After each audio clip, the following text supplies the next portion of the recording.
స్నేహితులారా, మీ అందరికీ హృదయపూర్వకమైనటువంటి స్వాగతాన్ని తెలియజేస్తా ఉన్నాను.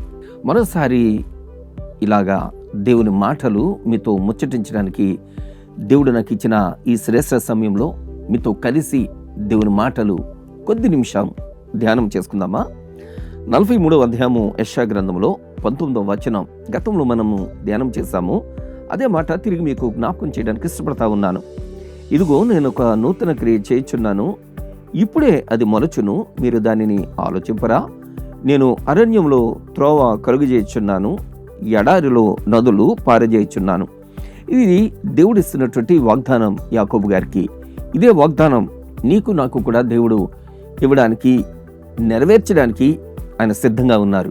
ఎలా నెరవేరుతుంది, అవుతుందా అనే ఆశ్చర్యం మీకు కలిగితే కనుక బైబిల్లో నుండి ఒక సందర్భాన్ని, నా జీవితంలో నుంచి కూడా మరో సందర్భాన్ని మీతో పంచుకోవడానికి ఇష్టపడతా ఉన్నాను.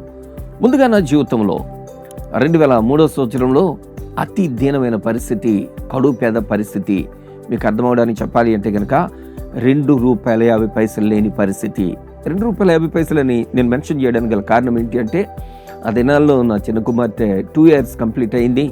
ఆ బిడ్డకు పాల ప్యాకెట్ కొనాలి అంటే కనుక ₹2.50.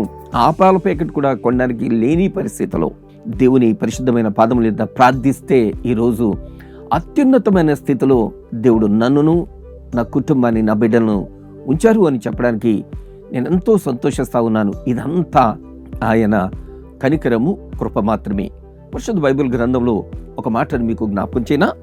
26వ అధ్యాయము ఆదికాండములో 12వ వచనములో, ఇస్సాకు ఆ దేశమందున్నవాడై విత్తనము వేసి ఆ సంవత్సరము 100 ఫలము పొందెను. ఇస్సాకు ఏ దేశంలో ఉన్నాడు 100 ఫలం పొందడానికి? మిగతా వాళ్ళకి పంటలు లేవా? మిగతా వాళ్ళకి పాడి లేదా? మిగతా వాళ్ళకి అభివృద్ధి లేదా? మిగతా వాళ్ళకి ఆశీర్వాదం లేదా? అంటే ఆ అధ్యాయంలో ఈ రీతిగా వ్రాయబడి ఉంది. 26వ అధ్యాయము ప్రారంభం. అబ్రహాము దినములలో వచ్చిన మొదటి కరువు గాక మరి ఒక కరువు ఆ దేశంలో వచ్చెను.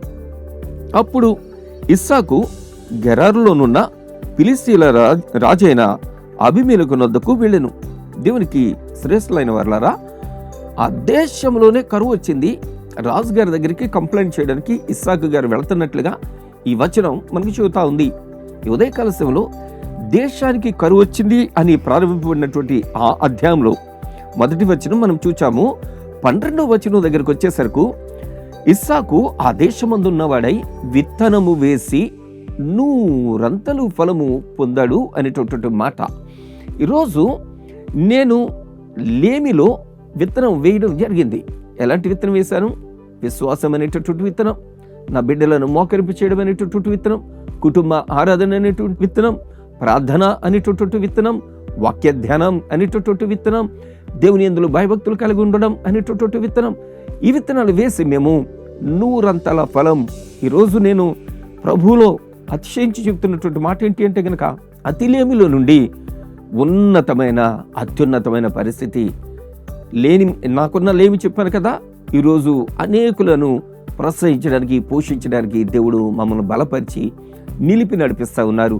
దేవునికి మహిమ కలుగును గాక. మీ జీవితానికి కూడా ఎలాంటి ఆశీర్వాదం కావాలా? ఇస్సాకు విత్తనం వేసి కరువు దేశంలో, కరువు ప్రదేశంలో 100 ఫలము పొందారు అని చెబుతా ఉంది. ఈరోజు మీరు కూడా దేవుని చెంత విత్తనం వేయగలిగితే అది ప్రార్థన, విశ్వాసమా, ధ్యానమా, దేవుని మాట వినడమా, నమ్మకత్వమా, ఆయన పరిచర్యలో ఒక పాత్రగా నీవు నిలిస్తే, నిలబడితే దేవుడు నిన్ను కూడా ఆశీర్వదించి అత్యున్నత స్థితికి తీసుకెళ్ళడానికి, 100 ఫలము ఇవ్వడానికి. చాలామంది 100 మార్కులకు ప్రయత్నం చేస్తారు, కానీ ఎందరికి 100 మార్కులు వస్తాయి? ఒక్కరికి కూడా కనిపించవు కదా. నేనంటాను, చాలా లేములో నా బిడ్డలను చాలా చిన్న స్థితిలో చదివిస్తే వాళ్ళను స్టేట్ ర్యాంకర్స్గా ఉండడానికి, అత్యున్నత స్థితిలో ఉండడానికి దేవుడు కార్యం చేశారు. నీకు కూడా అట్టి స్థితి ఇవ్వాలి అని నేను ఆశిస్తుంటున్నాను, ఆకాంక్షిస్తుంటున్నాను. వింటున్నటువంటి మీకు ఆశీర్వచనాలు తెలియజేస్తుంటున్నాను. దేవుని నుండి ఇట్లాంటి ఆశీర్వాదం నీకు కావాలి అంటే కనుక నాతో కలిసి చిన్న ప్రార్థన చేయండి. దేవా, మీకు వందనాలు, స్తుతులు, స్తోత్రాలు. మేము కూడా విత్తనం వేయడానికి మేము పాదాల దగ్గరికి వస్తుంటున్నాం.